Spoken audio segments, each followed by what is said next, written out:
Olá, sejam muito bem-vindos, muito bem-vindas a um programa muito especial que é o Arena Enem.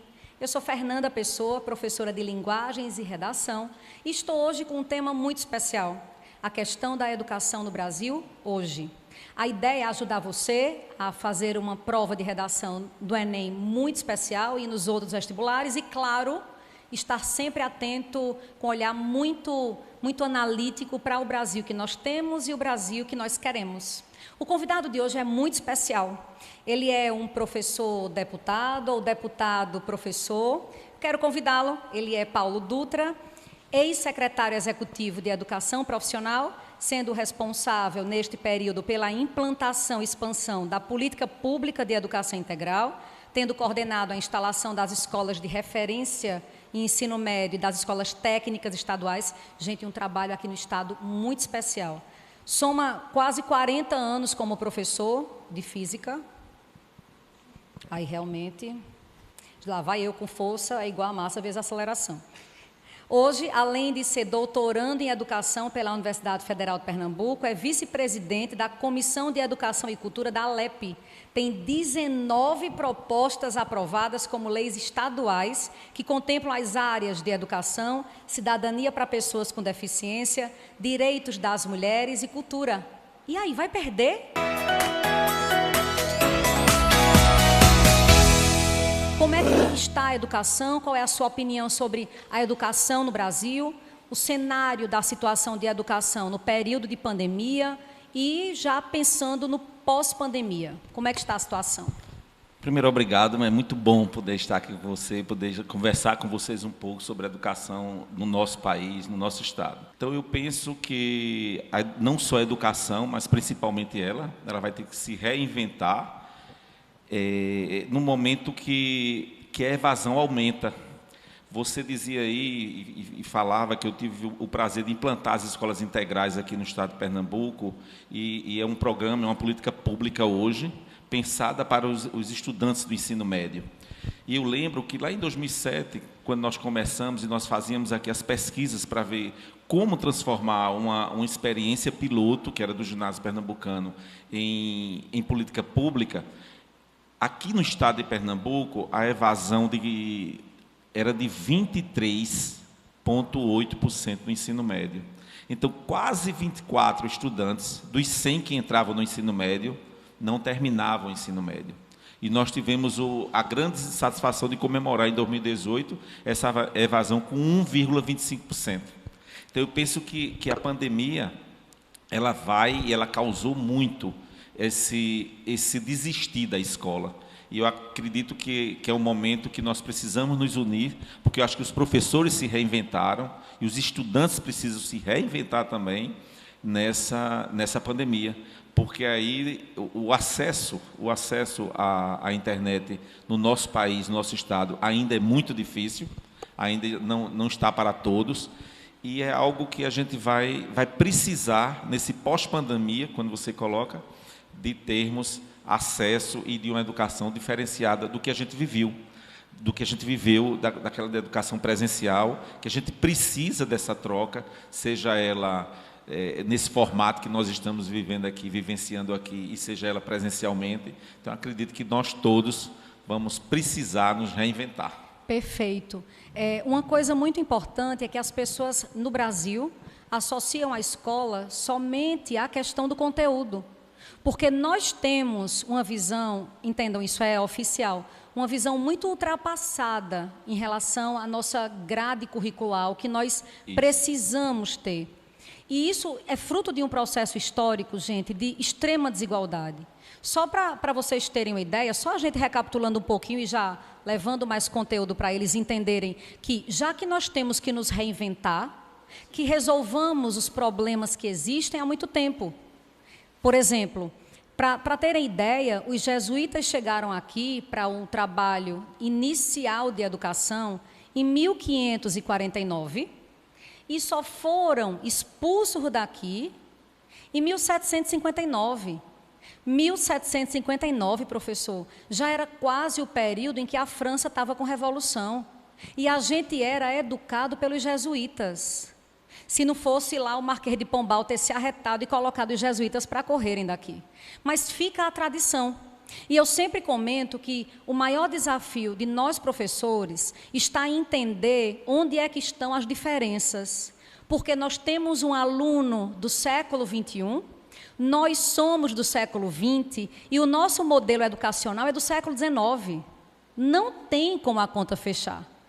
Então, esse aluno que precisa estar na escola, mas percebe que a escola é um projeto a longo prazo, ele vai para o mercado de trabalho. Mas ele vai para o mercado de trabalho sustentar um processo histórico que forma mão de obra. E isso, para a gente que é professor, é muito revoltante, né? Então, eu vi a implementação das escolas integrais, eu achei um projeto brilhante, eu tenho muito orgulho de fazer parte deste estado. Estamos hoje aparecendo no Norte e no Nordeste, é um prazer conversar com os nossos irmãos do Norte e dizer que nós temos aqui um projeto de educação que, de fato, gente, é incrível. As pessoas talvez não notem, porque é muito comum que as pessoas percebam mais o copo meio vazio do que meio cheio. Então, reclamam muitas vezes só pela necessidade de reclamar. Mas essas pessoas que estão hoje nas escolas integrais, o que é que elas faziam nesse tempo ocioso, por exemplo? Né? Imagine. E aí a gente tem escola integral, a gente tem escola técnica e uma necessidade que o professor com a pandemia teve de se reinventar, porque todas as profissões precisaram se reinventar. Lembrando que a escola não é um lugar onde se forma somente o conteúdo formal, gente. A escola é um lugar de desenvolvimento social. A escola é um espaço de socialização e não tem como, não é uma questão de opinião. É só você perceber o comportamento de crianças de 5, 6 anos em casa, nesses quase 2 anos de pandemia, e como, se essa criança tem um irmão mais velho, como era o irmão mais velho na mesma idade. Nós só vamos entender a importância da escola quando a gente sai dela. Na verdade, não é quando nós estamos lá no cotidiano, no dia a dia. E você traz aí, Fernanda, para a gente algo para refletir, e eu fico muito feliz disso, quando você diz que escola, ela é, sim, local de construção do conhecimento, mas ela é além disso. E eu digo que foi isso que Pernambuco descobriu, lá em 2008, com essa política de educação integral. Importante dizer que todas as nossas escolas técnicas, elas também são integrais, porque nós descobrimos que aquelas 4 horas só de relações entre as pessoas eram poucas. Eram horas que precisavam ver além de. E essas nossas escolas, elas trabalham com projeto de vida, elas trabalham com a afetividade, com a corporeidade desses jovens. E eu digo que isso é que faz a diferença. Isso é que tem feito a diferença aqui no nosso estado, tornado essa escola ela mais atrativa. E que quando a gente pensa nas escolas técnicas, que a gente precisa também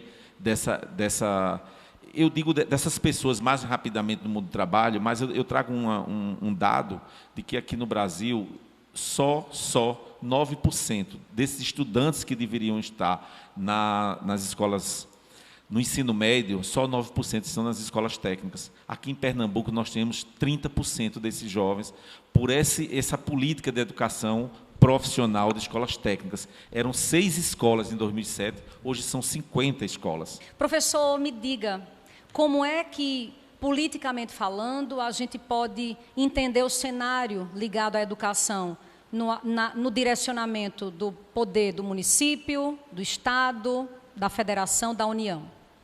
Fernanda, eu vejo, atualmente, nós estamos no nosso país com uma grande dificuldade em relação ao que pensa o MEC, o Ministério da Educação, que é ele que tem que pensar mesmo as políticas macros e levar essas possibilidades, dar essas pistas para os estados e os municípios, que nós somos sistemas educacionais. É importante que se diga isso. O Estado ele tem como se reorganizar. Mas a LDB ela é muito clara quando ela diz da responsabilidade de cada ente federado. Então, a União fica com o ensino superior, responsável pelo ensino superior, cabe aos estados o ensino médio, concomitante com os municípios, o fundamental, e o fundamental prioritariamente, de primeiro ao 5º ano, com os municípios. Então, é importante que esses trabalhos, ou que esse pensamento, ele venha numa linha eu digo que cria uma coesão entre esses três entes federados para que a gente possa sair fortalecido dessa pandemia. Nós estamos atualmente com o novo ensino médio, que vai ser implantado a partir do próximo ano, 2022, falando no ensino médio. E é preocupante, porque nós não vemos um direcionamento mais, eu digo assim, mais diretivo, mais assertivo nesse novo ensino médio, por exemplo. Então, eu fico preocupado como é que podem os prefeitos, os municípios se organizarem para que a gente possa receber esse estudante com a visão de futuro maior. Eu tenho dito que muitos colegas nossos dizem que a escola boa era aquela escola da década de 70 que eu estudei. E eu trago uma conta muito simples de se entender. Na década de 70, onde houve a industrialização, nós tínhamos 48% dos jovens que precisavam de escola na escola. Hoje, você falou no bloco anterior muito bem, nós temos 98% dessas pessoas na escola. A gente precisa agora da qualidade dessa escola. Então, me preocupo, por exemplo, com a discussão da homeschool. Como é que na hora que a gente coloca esses jovens, essas crianças na escola, a gente começa a dizer que a escola não é importante? É isso. É preocupante. Termina sendo tudo muito contraditório, né? Porque quando a gente fala a respeito da necessidade do Ministério da Educação, gente, é porque é papel. É papel. Só para você entender, nós temos o poder executivo, legislativo, judiciário. O poder executivo, ele está na esfera federal, estadual, municipal. Só que na esfera federal, eu tenho presidente, vice-presidente, todo mundo para se ajudar, certo? Eu tenho os ministérios e eu tenho as agências reguladoras, além das secretarias gerais, presta atenção, para administrar. E eu tenho o legislativo a nível federal, só para vocês se organizarem, o legislativo formado por deputados federais e senadores, entendam, a nível federal. O que é que o legislativo faz? O legislativo vota em leis, ele escolhe, ele é o nosso representante, então, o seu papel enquanto deputado estadual, a gente conversava antes de entrar aqui para você, sobre o quanto é importante, né? Imagine um professor, deputado, ele é professor e está deputado, segundo ele mesmo, pela necessidade de um olhar, de saber o que de fato está acontecendo e entender que é preciso um direcionamento. E uma outra questão muito importante, gente, é que é papel do legislativo fiscalizar. Só que a gente precisa não ter uma visão patrimonialista. Eu acho que o patrimonialismo, ele termina prorrogando os nossos problemas.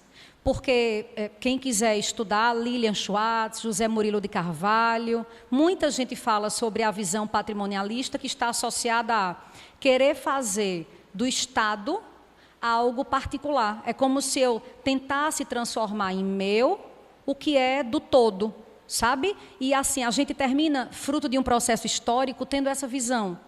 Eu preciso que o governo federal administre para que os estados, os 26 estados e Distrito Federal, se organizem com o processo de ensino médio, que tenha uma reforma do ensino médio. E o que eu fico pensando é, reforma do ensino médio, certo? Então, já que é para reformar, quais mudanças em velhas práticas serão feitas? E os professores, como estão nessa história? O que fazer com os professores, o que fazer com os alunos, como é que a gente consegue reorganizar essas questões se a gente não tem escola, se a gente muitas vezes tem uma escola sucateada, um desenvolvimento ou uma verba voltada para a escola ainda muito frágil, sem autonomia. Que a escola não precisa, às vezes vem o que ela não precisa e ela necessitando de tantas outras questões.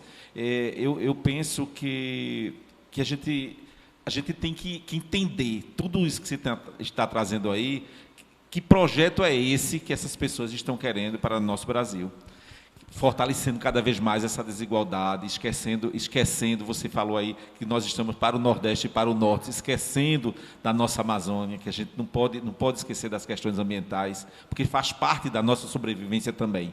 Então, eu acredito e tenho certeza que esse poder transformador da educação que Freire nos traz tão bem, vai de encontro a essa força reprodutora que muitos querem que seja a educação. Verdade. E aí nós terminamos por dar continuidade a um processo histórico de extrema desigualdade, o que faz com que o desenvolvimento do país só demore a acontecer. E aconteça para uns. E aconteça para alguns. Não é justo, né, que aconteça para alguns. Tá ficando bom? Pois a gente vai acabar este bloco, só um intervalinho, não saia daí, tome um copo com água, porque ainda tem muita conversa, e a gente começa o próximo bloco entendendo um pouco melhor a respeito de Paulo Freire. Você vai gostar, não saia daí.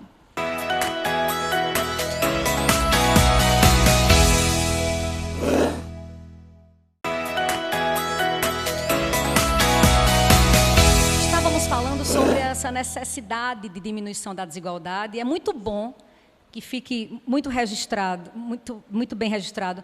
É muito bom conversar com alguém que tem brilho no olho para falar do assunto, para falar de educação. Me diga uma coisa, vivemos em uma sociedade muito polarizada e muito dessa polarização se dá por falta de conhecimento. É como se vivêssemos em um país em que as pessoas não se respeitam por terem ideias diferentes. E aí terminam por reproduzir alguns conceitos, algumas ideias, e a demonizar pessoas que têm um papel muito importante no processo de história do Brasil. E uma dessas pessoas é Paulo Freire. Paulo Freire ou não existe uma pessoa que diga, eu sou imparcial, né? Ou as pessoas dizem, eu amo, reconheço, é o patrono da educação, ou as pessoas dizem, eu odeio, ele faz parte de um bando de comunista e está errado. E a minha intenção em trazer isso para você não é polarizar, mas é mostrar que a educação ela é o caminho. Você pode não gostar de Paulo Freire para não querer tê-lo como amigo. E a intenção nossa não é essa, mas é entender o que é que, na sua opinião, representa o trabalho de Freire. E eu quero fazer uma pergunta curiosa. O que é que você acha que ele faria se ele estivesse aqui, neste período de pandemia? Ele ia estar maluco. Ele ia estar... Olha, já adianto. Eu penso que a primeira coisa que ele faria era, com muito carinho, com muito amor, entender o que é que esse jovem está passando em casa, o que é que esse professor está passando naquela preparação de aula, porque o professor também tem isso, o professor não para. E Paulo Freire, ele traz para a gente esse reconhecimento da diferença do outro. Paulo Freire, ele fala muito da amorosidade, de você tratar o outro como você gostaria de ser tratado. Eu acho que a gente precisa trazer esse ensinamento de Freire. Eu fico muito feliz, como você disse aqui, de estar hoje na Alep e poder ter dado a Paulo Freire o patrono da educação do Estado de Pernambuco. Ele já tinha esse título, ele já era patrono da educação do nosso país, do Brasil, ele já era patrono da educação da cidade do Recife, aqui da nossa capital, mas faltava esse reconhecimento. E uma outra lei nossa, de nossa autoria, foi que já havia uma lei, a criação da Semana Paulo Freire, aqui no estado de Pernambuco, e nós sugerimos que nessa semana se trabalhasse o legado de Paulo Freire. Quem foi Paulo Freire? Quem é esse recifense? Quem é esse pernambucano que é reconhecido mundialmente por reconhecer os saberes que você traz? Então, eu penso que nessa época de pandemia, Paulo Freire, se aqui estivesse conosco, ele ia reestudar, ele ia rever esses conceitos a partir do momento que aconteceu a pandemia, que nós fechamos as escolas no dia 18 de março do ano passado. Muito tempo, ninguém nunca imaginou passar tanto tempo sem frequentar uma escola. E, de repente, não sei se você notou isso, mas aqueles jovens, aquelas crianças que reclamavam em ter que ir todo dia para a escola, na primeira semana em casa, já estava desesperada, sem o convívio, sem o olho no olho, sem o contato. É verdade. E E o mais interessante, nessa volta agora, nessa volta às aulas, eu tive o prazer de estar em algumas escolas e ver o brilho nos olhos dos colegas se encontrando. E eles não conseguem, é verdade, manter o distanciamento. É por isso que a gente tem que lutar pela vacina para todos esses jovens. É isso, vacina para todo mundo, sim. Vacina né? para todo mundo, Ciência, sim. que é muito importante. Pessoas estudaram a vida inteira, estudam para fazer com que a gente consiga viver melhor. Né? Então, se hoje o que precisamos fazer é readaptar as nossas escolas, valorizar os nossos professores, porque é uma profissão absurdamente marginalizada. Eu não consigo entender por quê. Eu consigo.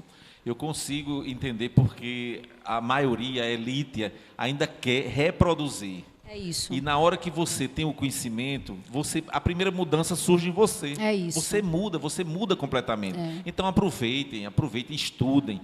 Escutem os seus ensinamentos. Você deu uma aula hoje aqui. Que é isso. É verdade, a gente tenta.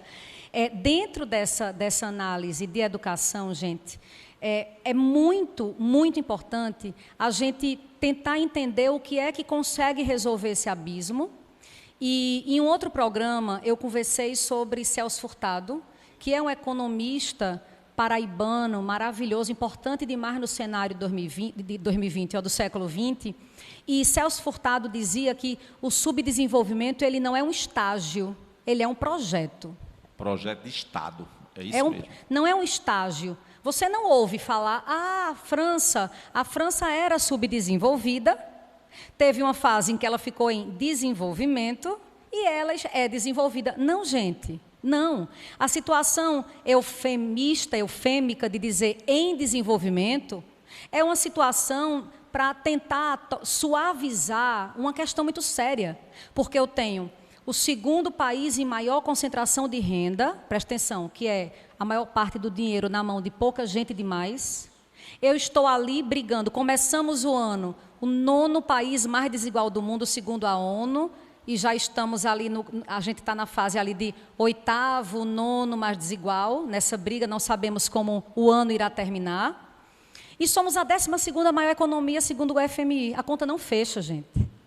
E o que é que nós temos? O subdesenvolvimento como estratégia, presta atenção, você tem que entender isso.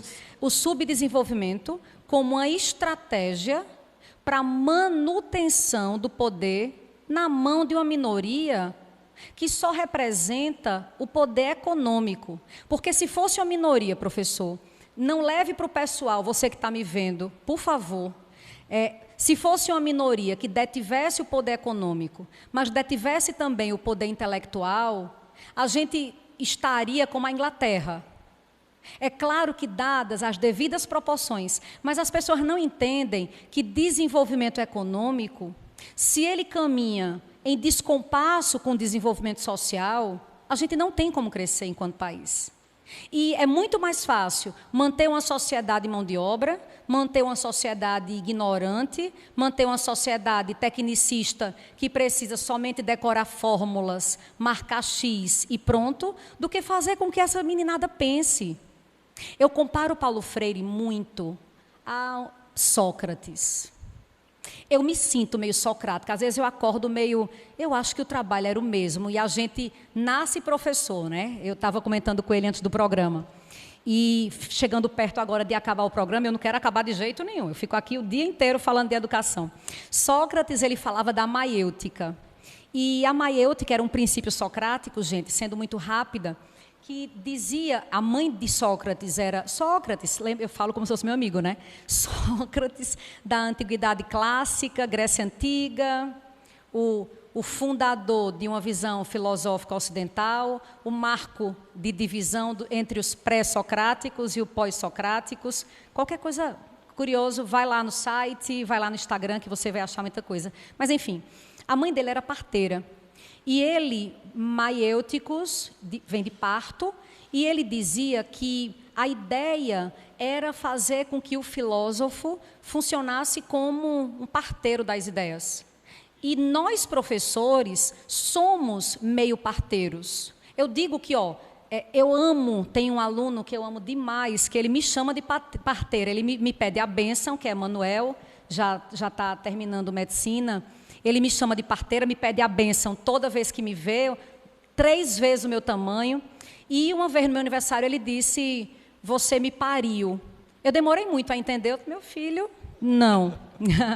E nós, professores, mostrando o que Paulo Freire fazia, que era dizer que a pessoa tem conhecimento dentro, sim, e era o que Sócrates falava, o conhecimento está com você, e a partir do diálogo, da discussão, isso se desenvolve. Então, a maiêutica socrática, ela é muito associada à ideia de Paulo Freire, ou melhor, ao contrário, Paulo Freire tem uma visão meio socrática, sim, só que ele não era muito da teoria, né? Paulo Freire era muito professor mesmo, de arregaçar as mangas e dizer, vamos resolver. Está analfabeto? Pois venha cá, porque a realidade tem que ser mudada. E a partir do seu conhecimento, então fortalecendo aquilo que o ser humano vive. Eu realmente, você falou aí, eu sou um apaixonado mesmo por Freire, por essas ideias e por essas pessoas que a gente, como você bem disse, que o professor consegue parir, consegue trazer para um outro mundo, essa educação transformadora que nos deixa cada vez mais felizes. Verdade. É com muita pena que eu tenho que comunicar que estamos chegando ao fim do nosso programa Arena Enem de hoje. Professor, fique à vontade para as considerações finais. Já quero agradecer muito pela generosidade em aceitar trocar ideia a respeito de um assunto que a gente ama tanto. E aí tudo fica mais fácil, viu, minha gente? Mas fique à vontade. Na verdade, é agradecer, Fernanda, agradecer a você e deixar aqui que vocês podem também entrar em contato conosco no @prof.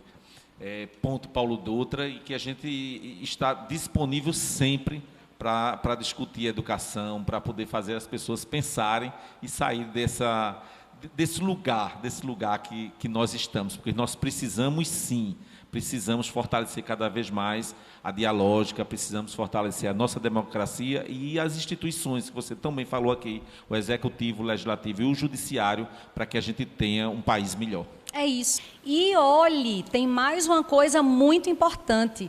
Sigam todos vocês as redes sociais, o Instagram, @Uninassal, @Unama, que sempre são 2 universidades que têm um compromisso enorme com a educação e estão com atualizações ali, diárias. Não perca essa oportunidade e divulgue isso para todo mundo. Conhecimento bom é conhecimento compartilhado. Um beijo.